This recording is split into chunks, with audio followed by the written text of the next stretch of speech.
There is a pattern in history so consistent, so eerie, that once you see it, you can't unsee it. Every great nation begins with unity and ends with fracture. Rome rose when its citizens believed they were one people. It fell when factions inside Rome hated each other more than any enemy outside her walls. China's dynasties were forged through collective purpose.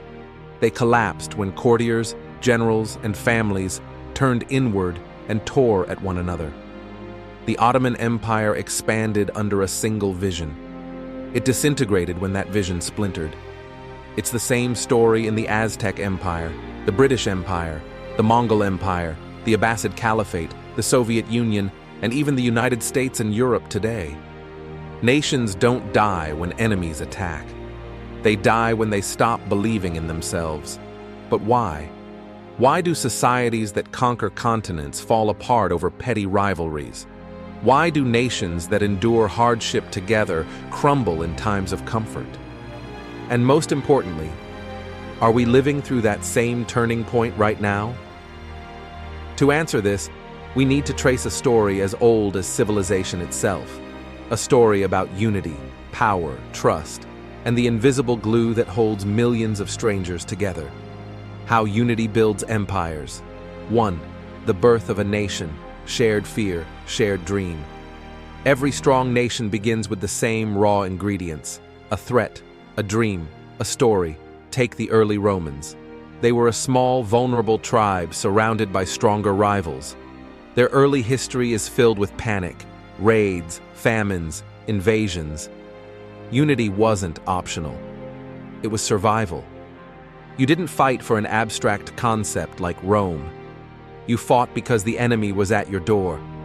Out of this fear, they forged a story. We are Romans, disciplined, loyal, forged in hardship, and they believed it. This same dynamic appears everywhere. The Arabs united under Muhammad when the Arabian Peninsula was fractured and volatile. Japan unified after centuries of clan warfare under the Tokugawa shogunate. The United States became American after defeating the British Empire and again after the Civil War. China's modern unity was consolidated only after civil war and foreign invasion. Unity is not born from luxury. It is carved from crisis. When danger rises, people put aside their differences. They stop thinking in terms of tribe, faction, or ideology. They begin thinking in terms of us. This is the paradox. Nations rise when survival demands unity, and yet, the moment unity succeeds, it sets the stage for division. 2. The Golden Age. When unity becomes power. Once a nation survives its early threats, something remarkable happens. It grows richer, stronger, safer.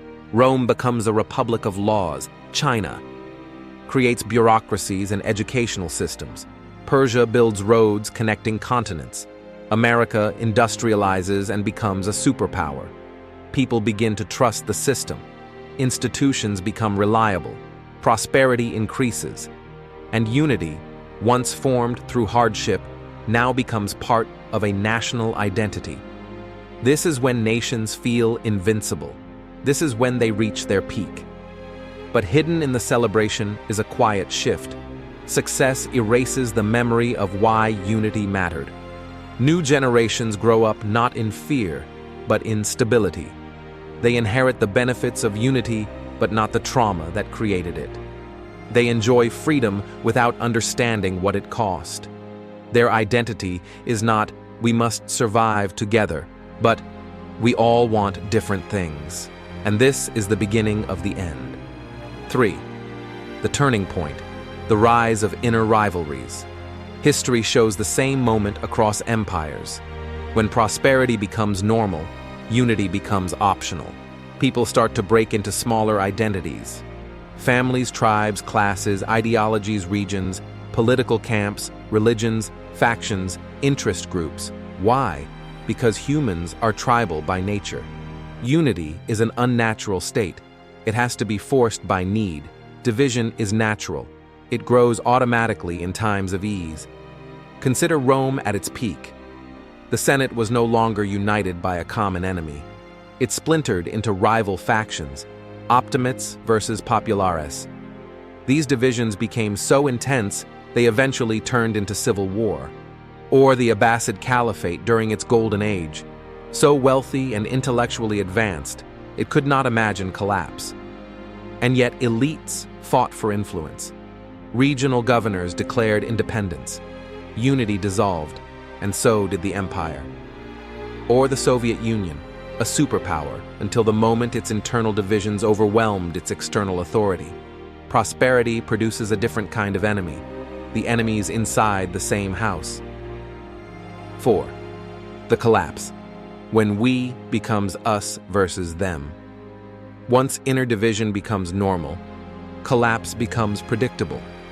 Because when citizens stop believing in a shared identity, the nation stops functioning as one. Laws lose respect. Institutions lose trust. Elites compete instead of cooperate. Citizens withdraw into echo chambers. Neighbors see one another as threats, not partners. And like a building with its pillars rotted from the inside, the nation outwardly stands tall until the day it suddenly doesn't. The fall almost always happens fast. Rome went from global empire to ruins in a single century. The Soviet Union collapsed over the course of 3 years. The Qing dynasty fell within a generation. The Ottomans unraveled in a decade. Empires do not fade gently, they snap. Because the final stage of division is not disagreement, it is mutual contempt. When groups inside a nation believe the others are enemies, unity is impossible. And once unity is impossible, collapse is inevitable. Are we living through that same pattern today? This is where history whispers a warning. Look at the world around us. Political tribalism at historic highs, declining social trust, information bubbles, regional separatism, cultural fragmentation, institutions, losing legitimacy, citizens more divided than ever, millions living in parallel realities, rising anger, fear, and suspicion. It doesn't matter whether you look at the United States, Europe, India, China, Latin America, Africa, or the Middle East. The same pattern is emerging everywhere, nations rising together and drifting apart. People no longer see themselves as part of the same we. They identify with smaller groups, political, ethnic, religious, regional, ideological. The question is not which side is right. The real question is, do enough people still believe they are one nation? Because history says unity is the only thing separating a stable society from a collapsing one. If unity breaks, institutions fail. If institutions fail, trust evaporates. If trust evaporates, everything built over centuries unravels. So, are we next? That depends on whether our nations can rediscover the one thing all great civilizations forgot at their peak: that unity is not a luxury of the strong. It is the foundation of strength itself. The hidden lesson. History keeps trying to teach us. When you study thousands of years of human civilization, a strange truth emerges. Nations don't fall because of enemies. They fall because they stop believing in one another. The question of our time is not who will rule the world, which ideology will dominate, which nation will rise next. Those are surface-level questions. The deeper question, the timeless one, is this: can diverse, divided, powerful nations remain united without a shared threat? Because if unity is only possible in crisis, then the moment we become prosperous, we condemn ourselves to division. But perhaps unity can be chosen. Perhaps shared purpose doesn't need to come from fear. Perhaps the next stage of civilization is learning what no great empire ever learned: how to stay united when the world is safe. Because if we don't solve this, if we let division define us, we will repeat the fate of every great civilization that came before, rising together, peaking in strength, splintering within, collapsing unexpectedly. But history does not have to be destiny. Maybe the real question is not why civilizations collapse, but whether we're willing to become the first one that doesn't. And that question, that choice, belongs not to empires or leaders, but to each of us. If you found this exploration insightful, give this video a like, share it with a friend, and subscribe to Timeless Questions channel for more deep dives into philosophy, history, and human nature. Because the questions may be ancient, but the wisdom is timeless.